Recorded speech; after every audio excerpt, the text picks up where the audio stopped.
Nous voici dans l'étape 1 de notre prospection en porte-à-porte. C'est une étape qui est extrêmement importante parce que c'est finalement la première étape. Vous savez, on dit souvent que les 10 premières secondes sont hyper importantes lorsqu'on commence à communiquer avec une personne.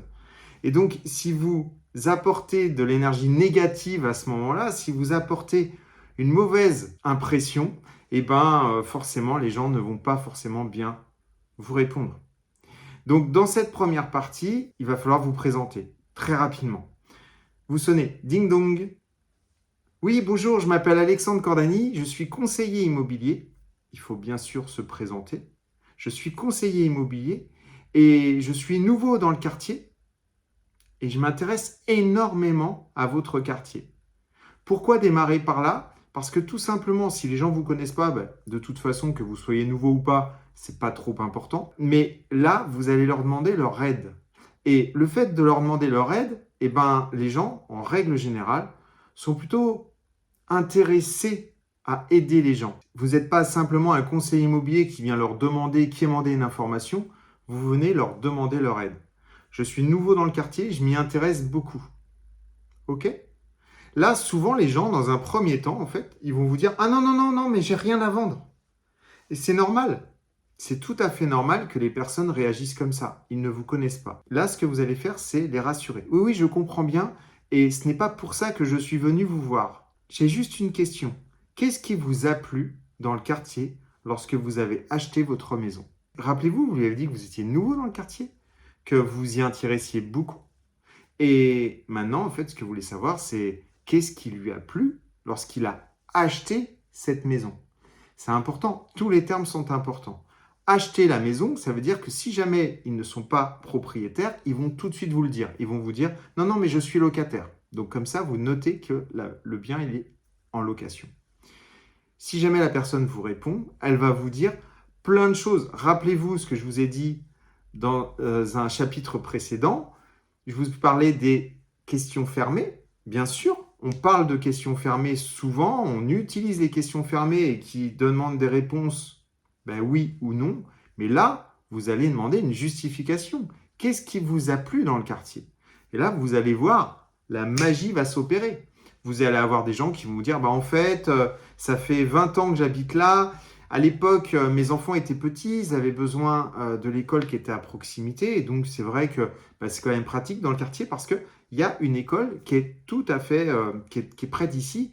Et du coup, nous, ça nous permettait d'aller prendre le RER ou prendre le train ou prendre la voiture pour aller travailler parce qu'on travaille dans telle ville. Et donc, c'était vraiment plus pratique pour nous.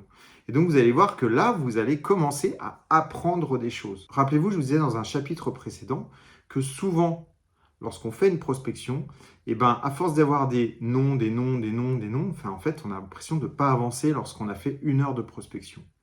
Et là, ce qui est génial avec cette méthode, c'est que vous allez avancer, c'est que vous allez avoir cette impression de rencontrer du monde et surtout que les personnes vont se dévoiler. Les personnes vont vous dire s'ils ont des enfants, quel âge ils ont, puisque si ça fait 20 ans et qu'ils étaient petits, maintenant peut-être qu'ils sont soit en université, soit en études supérieures, soit qu'ils travaillent.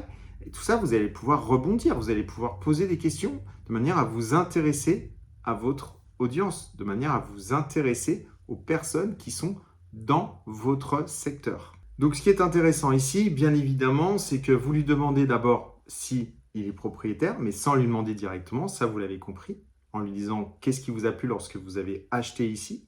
La deuxième chose qui est importante, c'est que vous lui demandez son avis. Et les gens adorent parler d'eux et surtout, ils adorent qu'on les écoute. Et donc, pourquoi vous devez poser ces questions? C'est parce que vous allez vous intéresser à ces personnes. Et donc, ces personnes vont forcément, à un moment donné, vous répondre. Alors, bien sûr, vous allez avoir des gens qui vont vous dire « Stop, non, ne m'embêtez pas. » Ok, c'est normal, c'est normal. Vous savez, dans le cerveau, si vous avez fait la première partie de cette formation, vous avez la formation confiance en soi. J'explique un petit peu comment fonctionne le cerveau. Et dans le cerveau, vous avez bien, en fait, cette partie limbique qui est la partie émotionnelle. Et puis, vous avez la partie reptilienne qui, elle, réagit au quart de tour et qui est là pour combattre en fait. C'est le combat ou c'est la fuite. Et donc, lorsque vous dérangez une personne qui ne vous connaît pas, ce n'est pas la partie limbique, la partie émotionnelle qui parle en premier, c'est la partie reptilienne. C'est la partie combat ou fuite. Donc forcément, quand une personne vous dit « Non, non, ça ne m'intéresse pas, merci, au revoir », c'est sa partie reptilienne qui répond. Et donc là, encore une fois, en justifiant, et je vous le redis parce que c'est très important, en justifiant que vous venez pour lui demander son aide, vous allez réveiller sa partie émotionnelle. Et donc, en réveillant cette partie émotionnelle, ce qui va se passer, c'est qu'en fait, finalement, la personne va répondre de manière plus sympathique. Donc ça, ce sont les deux choses qui sont importantes. Pourquoi il faut poser ces questions.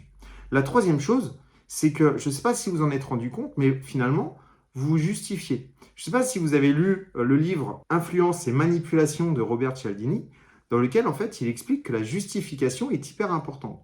Le parce que est hyper important. Et là, en fait, vous expliquez que vous êtes nouveau dans le quartier et que du fait que vous soyez nouveau, vous vous intéressez énormément à ce quartier et donc, du coup, que vous lui demandez finalement son aide et que vous souhaitez savoir pourquoi il a acheté cette maison. En gros, vous justifiez votre demande. Et à partir du moment où vous justifiez votre demande, qu'est-ce qui se passe? La personne va répondre de manière beaucoup plus sympathique, encore une fois.